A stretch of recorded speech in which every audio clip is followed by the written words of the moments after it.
Hey everyone. Today we're going to start sort of the second half of our electricity topic, which would be electrical circuits. For today we're going to keep this like really short, really simple.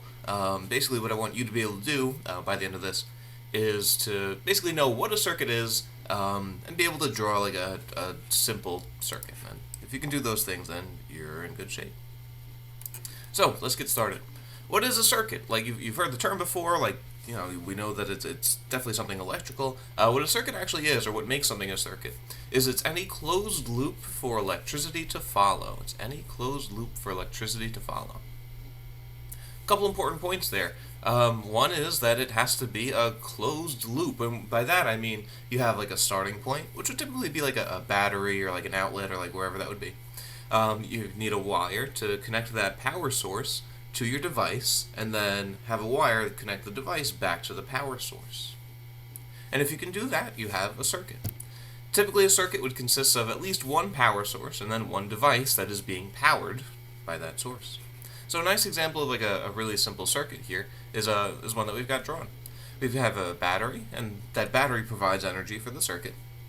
And then we have a device, a light bulb. And if we follow our loop, we come out of the battery if you're an electron. You follow the wire, because wires conduct electricity.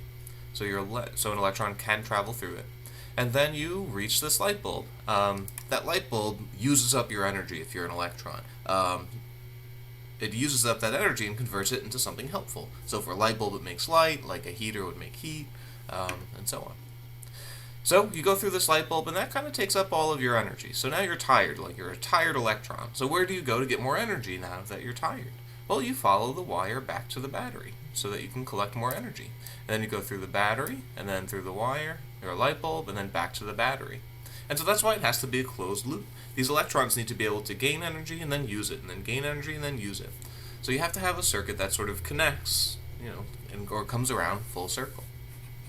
And that's what makes it an electrical circuit. So you have to understand that, and you also have to be able to draw one. Now, when we draw circuits, we have a certain set of symbols that are sort of understood to mean different things, and we're going to really just stick with a couple of the basic ones to give you an idea as to what this all is. And I want you to think of it like this. Imagine you were like an electrician or electrical engineer, and you have to build a circuit that someone laid out for you. And you open up your plans, and you see literally this drawing. That should strike you as kind of childish or cartoony. You wouldn't have a picture of this kind of clip art battery with this clip art light bulb. That would be kind of silly.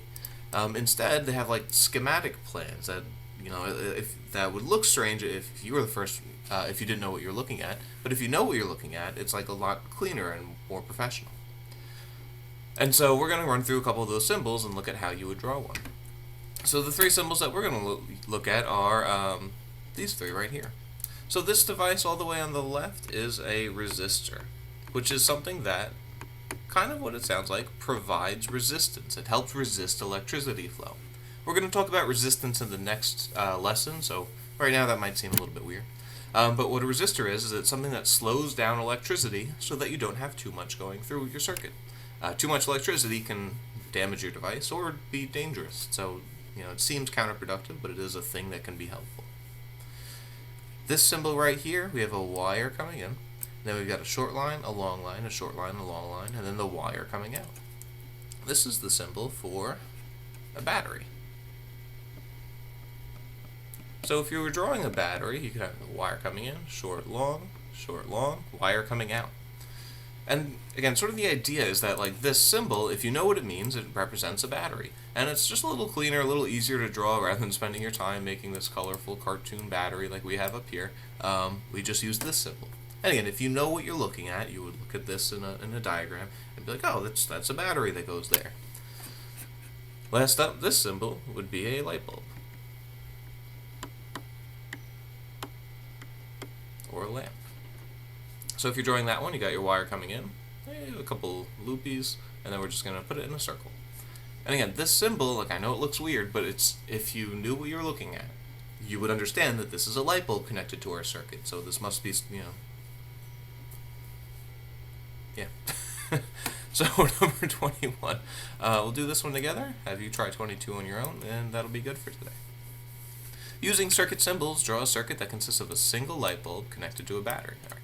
So we're going to have a circuit with a light bulb and a battery. And you don't really have to remember these symbols because we have them here in your notes. So let's start with the battery.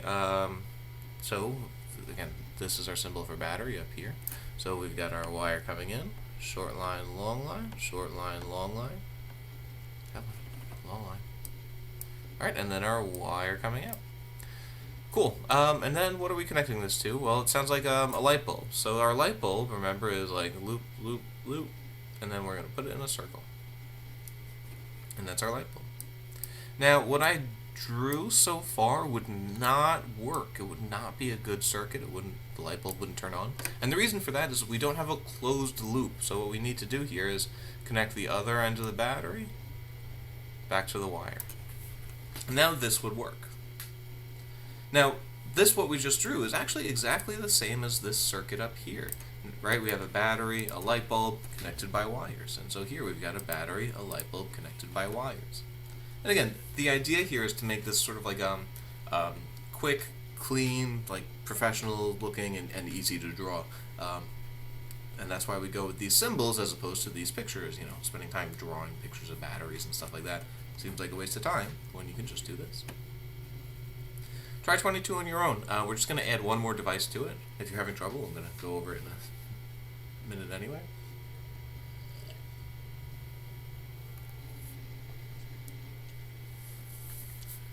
Okay, I hope you tried it on your own. Let's do it together. So it's going to be very similar, but we're just going to add like one more device to this. So we're going to draw a circuit diagram of a circuit that consists of a light bulb and a resistor connected to a battery. So we got 3 devices: light bulb, resistor, battery. Okay, yeah, 2 of those are the same as what we just did, so let's not like recreate, let's not reinvent the wheel here. We got our battery, a light bulb, and then we also want a resistor. So that resistor was these like zigzags right here. So let's zigzag. Oh god, that looks so bad. It's okay. And there we go.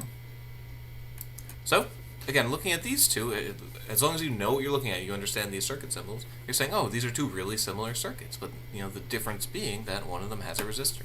Now that would slow down the electricity moving through your circuit, which could be helpful though, because that would make the light bulb less bright, which could be a helpful thing if you just didn't want it to be super bright. Okay, that's it. Quick lesson. You should understand that a circuit is a closed loop with a power source and a device at the very least. And you should be able to kind of draw one of these. If I gave you the symbols, you should just basically be able to use them to draw a simple circuit diagram.